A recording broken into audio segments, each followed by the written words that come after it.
সবাইকে আসসালামু আলাইকুম। আজ আপনাদের রান্না করে দেখাবো কোরবানির গরুর মাংস। আশা করি আমার আজকের রেসিপি আপনাদের ভালো লাগবে। রেসিপি ভালো লাগলে প্লিজ আমার চ্যানেলকে সাবস্ক্রাইব করে রইল। কোরবানির গরুর মাংস রান্না করার জন্য মাংসের পরিমাণটা একটু বেশি নিতে হয়। সেজন্য এখানে আমি হাড় চর্বি সহ 4 থেকে 5 কেজি পরিমাণ গরুর মাংস নিয়েছি। গরুর মাংসগুলোকে খুব ভালো করে ধুয়ে আমি একটা ঝুড়িতে রেখেছি যাতে এক্সট্রা পানিটা ঝরে যায়। কোরবানির মাংস যেভাবেই রান্না করা হয় না কেন খেতে কিন্তু অসাধারণ লাগে। রান্নার জন্য চুলে একটি হাঁড়ি বসিয়ে দিলাম। দিয়ে দিচ্ছি 1.5 কাপ পরিমাণ রেগুলার খাবার তেল। গরুর মাংসের সাথেও কিন্তু অনেক চর্বি থাকে, সেজন্য তেলের পরিমাণটা একটু কমিয়ে দিয়েছি। দিয়ে দিব আস্ত গরম মশলা 5-6 টুকরা দিয়ে দিচ্ছি, দারচিনি, তেজপাতা দিয়ে দিব 4-5টি, এলাচ দিয়ে দিব 20-25টা। এলাচের মাথাটা একটু ফাটিয়ে দিবেন, এতে ফ্লেভারটা অনেক ভালো আসবে। দিয়ে দিব লবঙ্গ। এখানে আমি প্রায় 2 চা চামচের মতো লবঙ্গ দিয়ে দিলাম। এবার গরম মশলাগুলোকে আমি সামান্য একটু ভেজে নিব। গরম মশলাটা সামান্য একটু ভাজা হয়ে এলেই দিয়ে দিব পেঁয়াজ কুচি। এখানে 5-6 কাপের মতো পেঁয়াজ কুচি আছে, প্রায় হাফ কেজির মতো হবে। আমি এখানে পেঁয়াজ কুচি দিয়ে দিলাম। পেঁয়াজগুলোকে আমি সামান্য একটু ভেজে নিব। কোরবানির মাংস কিন্তু সব মশলা মাখিয়ে বসালেও কিন্তু টেস্ট অনেক ভালো আসে, তবে মশলাটা একটু কষে কাঁচা গন্ধ দূর করে মাংস রান্না করলে মাংসের টেস্ট বেশি ভালো আসে। পেঁয়াজটা সামান্য ভাজা হলেই দিয়ে দিব 1 কাপ পরিমাণ আদা রসুন বাটা। কোরবানির মাংসে মশলাটা আপনি আন্দাজ অনুযায়ী দিলেও কিন্তু খেতে অনেক ভালো হয়। আমি আপনাদের বোঝানোর জন্য আজকে মশলার পরিমাণটা বলে দিচ্ছি। এবার আদা রসুনটাকে আমি কষিয়ে নিব। আদা রসুনের গায়ে যে কাঁচা গন্ধ আছে সেটা চলে যাওয়া পর্যন্ত। আদা রসুনটা খুব ভালো করে কষিয়ে নিয়েছি। এবার দিয়ে দিব গুঁড়া মশলা। প্রথমেই দিয়ে দিব 1/3 কাপ পরিমাণ হলুদের গুঁড়া। এবার হলুদের গুঁড়াটা খুব ভালো করে নেড়ে মিশিয়ে নিব। এখন শুকনা মনে হলেও এখানে এক্সট্রা করে তেল ব্যবহার করবেন না, কারণ গরুর মাংসের সাথে কিন্তু অনেক চর্বি আছে।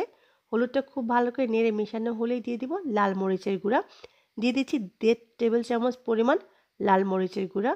গরুর মাংস একটু ঝাল হলেই খেতে ভালো লাগে, তবে মরিচটা আপনি আপনার স্বাদ অনুযায়ী কম বেশি করে নিতে পারেন। খুব বেশি ঝাল পছন্দ না করলে এখানে 1 টেবিল চামচ পরিমাণ লাল মরিচের গুঁড়া ব্যবহার করবেন। এবার হলুদ আর মরিচটাকে সামান্য একটু কষিয়ে 20 থেকে 25 সেকেন্ডের মতো কষিয়ে নিব। তারপর দিয়ে দিব সামান্য একটু পানি। সামান্য একটু পানি দেওয়ার জন্য মশলাটা পুড়ে যাবে না এবং খুব ভালো করে মশলাটা কষানো হবে। হলুদ আর মরিচটা খুব ভালো করে কষিয়ে নিয়ে দিয়ে দিব ধনে গুঁড়া।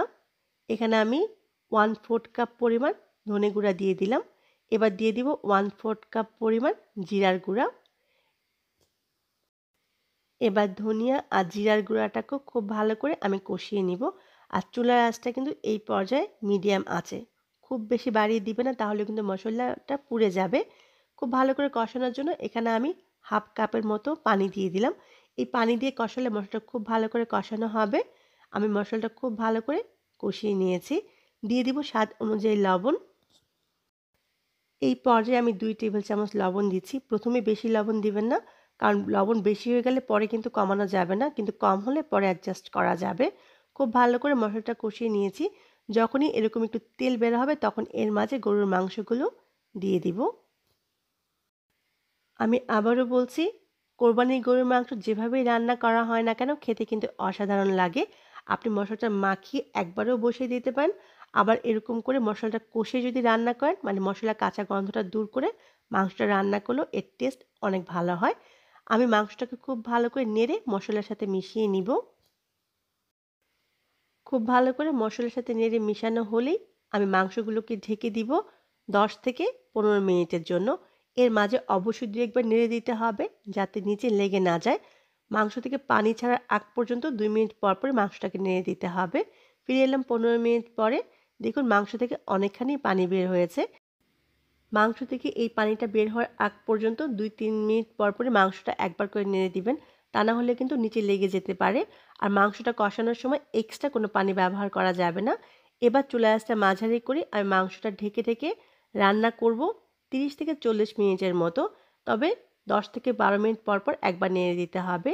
ফিরে এলাম 35 মিনিট পরে।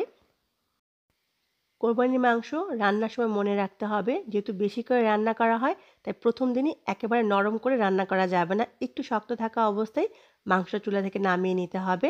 পরবর্তীতে যখন 2-3 বার গরম করা হয় তখন কিন্তু মাংসটা নরম হয়ে যায়। দিয়ে দিচ্ছি 2 চা চামচ পরিমাণ গরম মশলার গুঁড়া। এই গরম মশলার রেসিপিটা আমার চ্যানেলে আছে, ডেসক্রিপশন বক্সে লিঙ্কটা দেওয়া থাকবে। দিয়ে দিব 2 চা চামচ পরিমাণ টালা জিরার গুঁড়া। খুব ভালো করে নেড়ে মিশিয়ে আমি এর মাঝে দিয়ে দিব কাঁচামরিচ। এখানে আমি আস্ত 10-12টা কাঁচামরিচ দিচ্ছি ফ্লেভারের জন্য। তবে আপনি ঝাল কম পছন্দ করলে কাঁচামরিচটা স্কিপ করতে পারেন। এবার চুলার আঁচটা কমিয়ে আমি ঢেকে দিব 10 মিনিটের জন্য।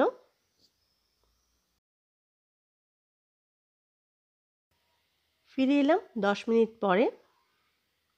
মাশাআল্লাহ, আমার মাংসটা একেবারে পারফেক্টভাবে রান্না হয়ে গেছে। কোরবানির মাংসে এক্সট্রা কোনো পানি ব্যবহার করার প্রয়োজন নেই। কষানো মাংসটাই খেতে অনেক ভালো লাগে।